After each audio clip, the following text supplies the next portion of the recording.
my name is Bob. Couch Talk. What a nice, beautiful day. It's Sunday here in Charlotte, North Carolina.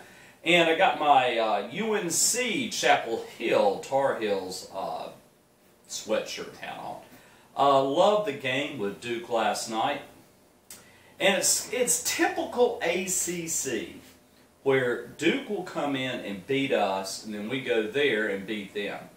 It had been, I think, 4 years since we beat them on their turf. Go Heels.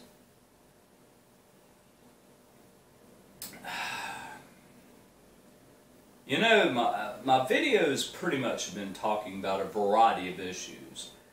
The main thing I hear over and over again is socialism, socialism, socialism. Let's first start out talking about the middle class. I used to be there. I'm down in the poverty now, which is fine. It's interesting perception that I've gained on those that don't have a lot of money. The middle class, pretty much it's been said, we're the backbone of America. Without the middle class, you're not going to have a healthy America. Believe it or not, the powerhouse of people up top are fewer than the number of middle class. What amazes me is how the middle class tends to allow things that, you know, unfair taxation, low minimum wage,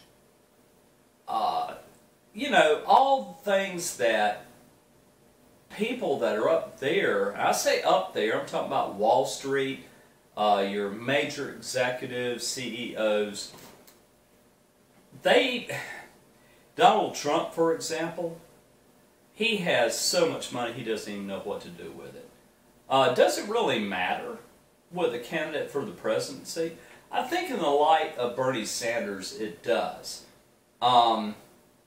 Where a president's interest may lie will definitely affect the middle class.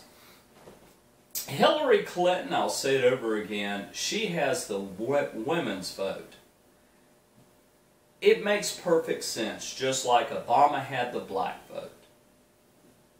Right now, I would say most of the African American community is not rooting, but voting for Hillary Clinton. I'm not exactly sure why. Is Bernie too far left?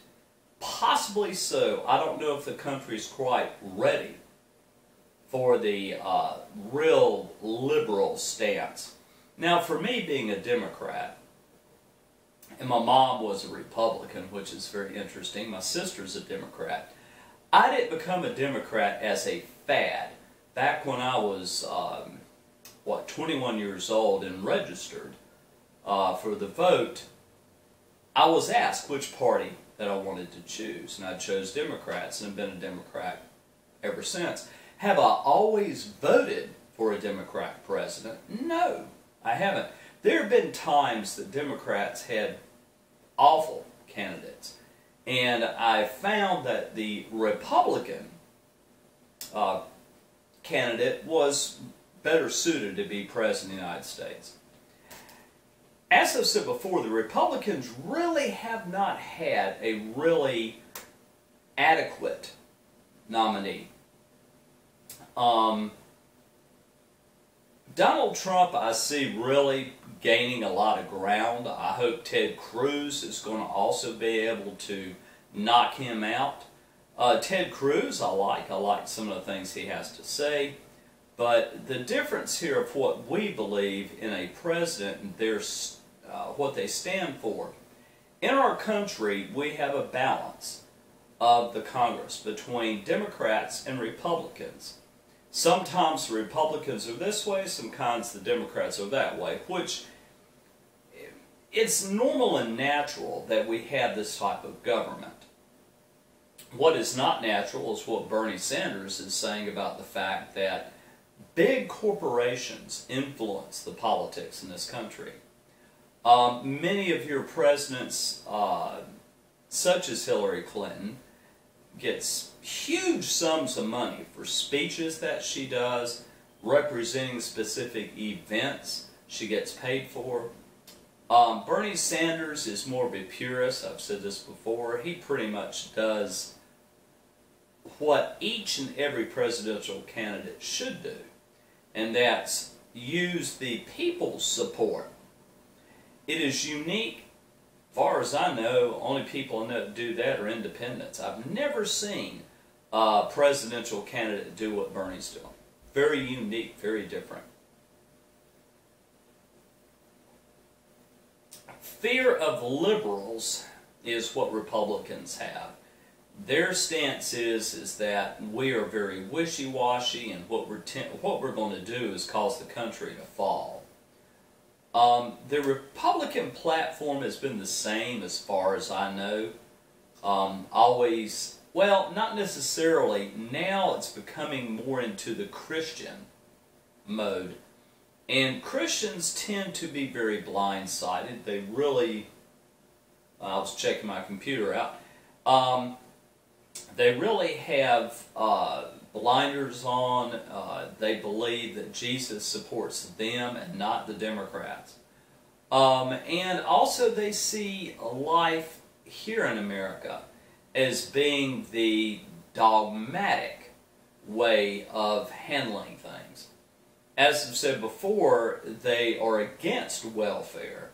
They're against food stamps. They're against Section 8. They're against disability for those who are disabled. Generally what happens to Republicans when they actually do get in power, all these programs are cut. Social Security has been taking a bad hit.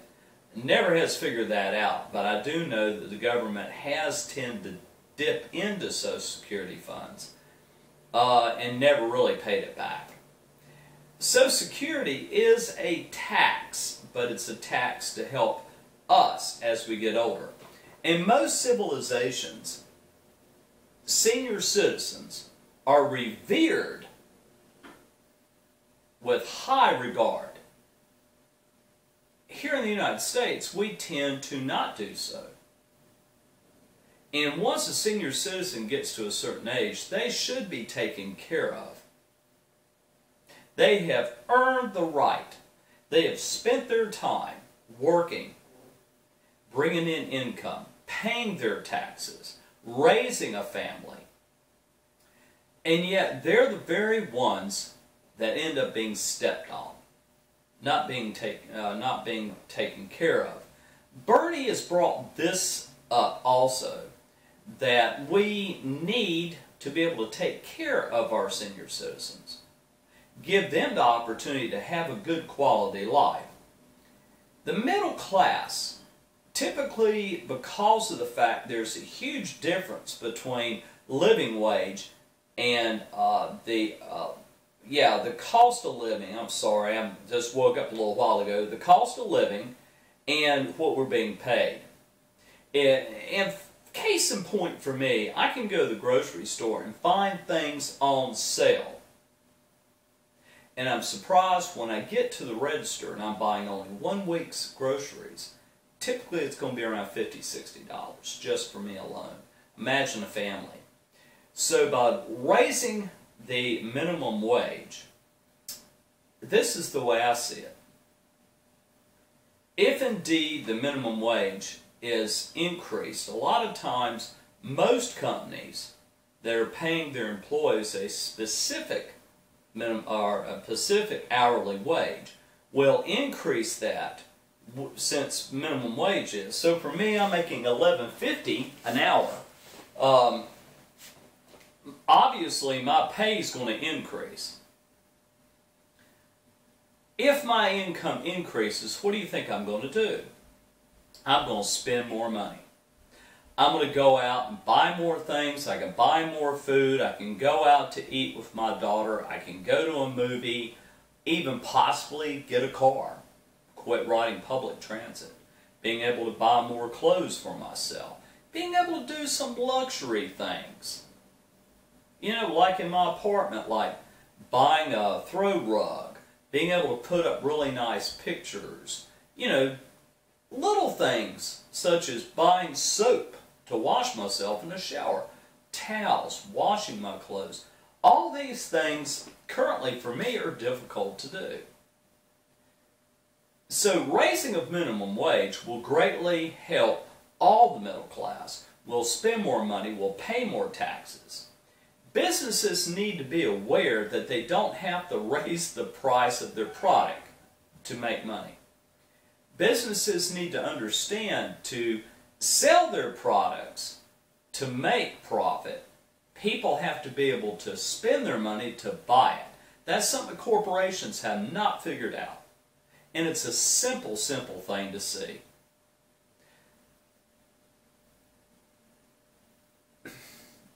They've always been fearful about raising the minimum wage in fear that it's going to hurt America. Minimum wage was supposed to protect those out there working so they could have an adequate living wage. It's been some time since, I mean, let's face it, $7.25.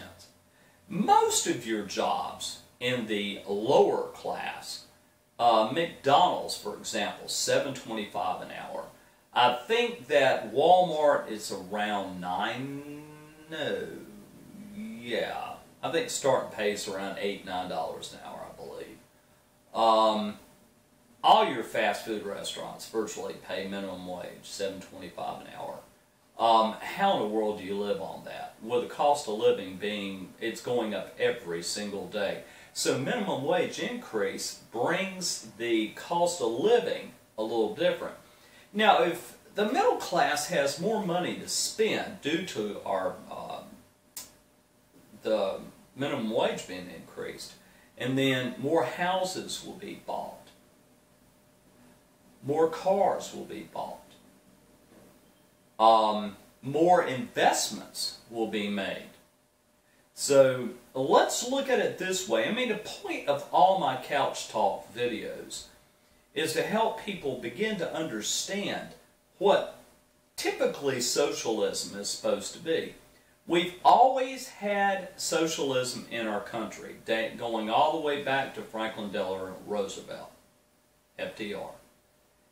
It is not until recently that the conservatives believe that it's the downfall of America. It will never be the downfall of America. Capitalism and socialism can live together hand in hand.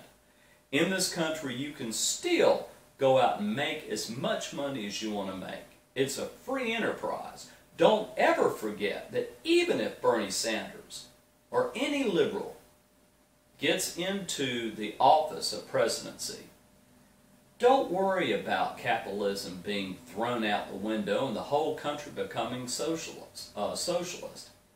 It's not going to happen. It's not going to happen.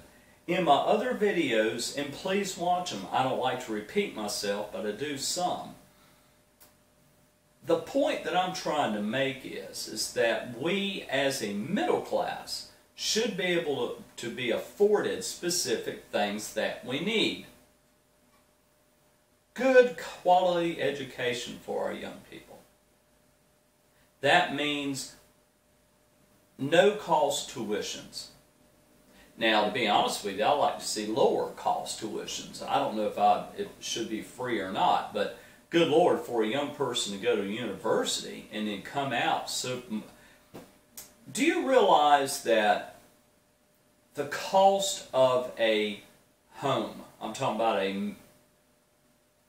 maybe a 15 or 16 to 1800 square foot home, will be at just about what it's going to cost a young person to graduate all the way up through graduate school? Does that not seem insanely wrong? So, I mean, should we have free education? Yeah, I believe we should. Should we have free across the board universal health care? I say yes. If we can get America strong, then, excuse me, let me get some more coffee. If we can make America strong again, We need a healthy America. And you can hear right now an ambulance coming by. I live in uptown Charlotte. So the point I'm trying to make is that if we have a healthy America, so as we can go out and go to our jobs, work every day, less sick days, being productive, that is what we need in this country.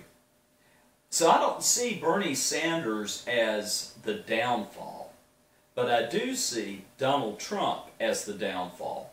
Hillary Clinton will always be in the pockets of your CEOs, special interest groups.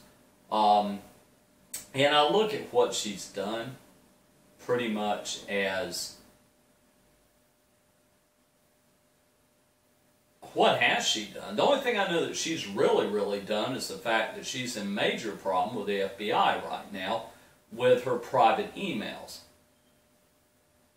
So that's it for right now. I'm sort of recapping some of my other videos and also trying to explain that specific things that Bernie's talking about make sense. It will help the middle class. And it amazes me that the black vote is going to Hillary Clinton. That blows my mind. Where I live right now, and this is subsidized living, most of the blacks that live here, the African American community, I had one knock on my door because I got a Bernie Sanders for president on the front of my door. And she said, "Bernie, what the heck is that supposed to be?" And I said, "Well, why? I'm voting for Hillary Clinton. She best supports us." And I'm like looking at her and saying, "Excuse me? Have you even heard anything about Bernie?" "Well, no. I suggest you do."